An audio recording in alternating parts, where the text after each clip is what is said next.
You're listening to Marketing Tips with Meliss podcast.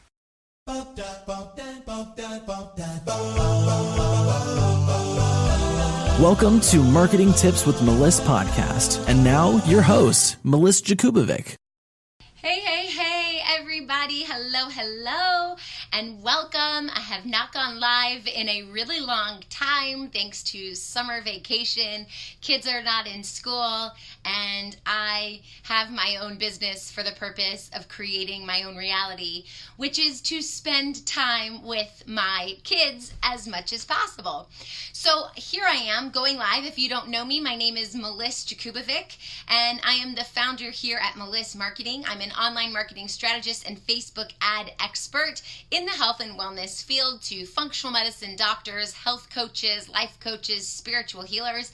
And today I want to talk to you about something that just happened in our agency. So we have a client concierge who takes a bunch of calls, and I heard about someone who had a call with us to discuss their marketing. It turns out they're not a great fit for our agency, and that's okay. And one of the reasons they didn't feel comfortable working with us is because of the social proof on each of our posts on Facebook. So today, I want to talk to you about whether or not you need to have an enormous following. Do you need 1 million likes in order to be successful online? Short answer, no.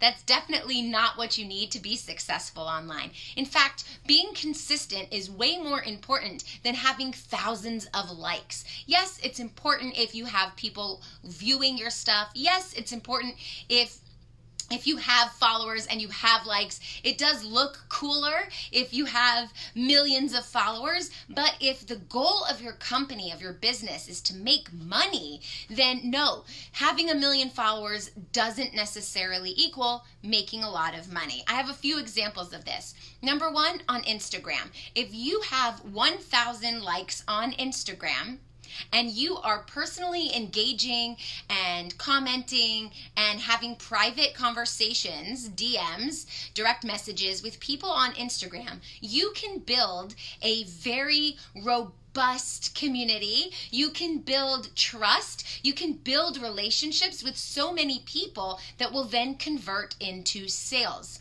Versus someone who has over 10,000 likes on Instagram, never engages with their followers, doesn't private message anybody, doesn't have a link for any opt-ins, or doesn't have a link for a freebie or a free gift that they're giving, and doesn't really build that relationship with those 10,000 plus followers, and therefore doesn't make a lot of money. So you can be the one that has 10,000 followers and has no relationships that you're building, or you can have 1,000 followers and build tons of relationships. Who do you think is going to be making more money? Ding, ding, ding. The person who has 1,000 followers and spends the time building relationships online. Another example is a Facebook page. So, for example, our Facebook page, we have over 8,000 likes. That might sound really amazing. Ooh, I wish I had over 8,000 likes on our Facebook page. Yes, that looks cool. But are they your ideal target market? A lot of people come to the agency and they have thousands and thousands and thousands of likes on their Facebook page. None of those people are from their target market. Do you think they're making a lot of money? No, they're not. If you want to make money from your social media following, you need to make sure that the people who are following you on social media are your ideal target market and you're building relationships with them. The numbers that you see are just a vanity metric. It's a metric that makes you feel good. That's why in some countries, as I've mentioned in past podcast episodes, Instagram has changed their algorithm and the way that they show their content so that you can't see how many likes a piece of content got. As the person who creates the content, you can see it, but as a general user, you can't see how many people like to post. Because it shouldn't be about how popular you are, or do you feel cool that you have millions of likes. What it should be about is making a user-friendly experience and giving high valuable content away so that you're offering value all the time. So numbers, yes, they might make you feel really good inside, but they might not make you the moolah, the money.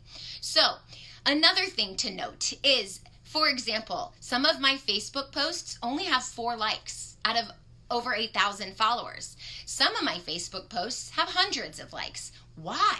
Well, Facebook has changed their algorithm a lot. They're always changing it, but they've changed it a lot in the last couple of years, where organic content, organic reach doesn't really exist anymore. You need to be putting out great, high quality organic content. And if something sparks tons of people's attention and there's tons of shares, then yes, Facebook will show it into other people's newsfeed. But for most content, you have to have an ad spend budget behind it. So if I create a Facebook Live video such as this, and then I put an ad spend budget behind it, for example, $25 to boost this post for a week, I might get more engagement than if I don't put ad spend budget behind it. So the posts that you see on my Facebook page that don't have a lot of posts didn't have a Facebook ad spend budget behind it. Why? Well, maybe because it wasn't content that I felt like I needed to spend $100 on. Maybe it's just content that keeps my page looking active and lively, so when people come to find out more information about Meliss Marketing, they see that we are an active business. We're staying on top of trends. We do have content and valuable content, a lot of value to offer all of you, but it might not be something that I'm willing to spend a large amount of money on. So when you're creating your content, you want to make sure that it's value-based, has a lot of value that you can give away for free. And you want to make sure that if it's so amazing, you're putting an ad spend budget behind it. Otherwise, it's not going to go organically into people's news feeds. So if you are judging a company based on how many likes they have on a post, you may be misjudging them. If I put out ads into Facebook Ad World community, and I have an ad spend budget to create ads, you're not going to see that on my newsfeed, on my business page newsfeed. Those ads are in the back end. They're coming in from the back end. You'll see them in your newsfeed if you're my target market and if I'm targeting you with those ads. But you're not going to see them if you come to my Facebook business page and scroll up and down. So if you're judging a business based on the posts that you see on their Facebook business page, you may be misjudging them. And the same goes for your business. Yes, you want to have likes. Yes, you want to have engagement, but you also need an ad spend budget behind each post that you want to put out there. And so those are the posts that people are going to see and engage on. And those are the posts that you are going to show only to your ideal target market, the people who are most likely to purchase. Why would I spend hundreds of dollars on people seeing content that is not relevant to them? I like to help and serve the health and wellness industry. Functional medicine doctors, health coaches, life coaches, spiritual healers, service providers who are building a personal brand. So I'm going to take my money and spend it wisely by only putting an ad spend budget or creating fresh ads and an entire marketing strategy for my ad content through the Facebook Ads Manager to show to those people only. Some people may have found my business page because their friends liked it, and they might not be in my ideal target market. So they like my page. Maybe they like the way I look. Maybe they like the way I talk. Maybe they like me because their friend liked me. Maybe they think I could help them. But if they're not my ideal target market, I'm not going to be spending money towards putting my content out in front of them. So hopefully you understand the difference between organic reach and paid reach, and also you understand the difference of a vanity metric versus real followers that matter. This is what I want you to think about when you create your content. Is it in line with your ideal target market? Is it in line with the messaging that you are trying to get across?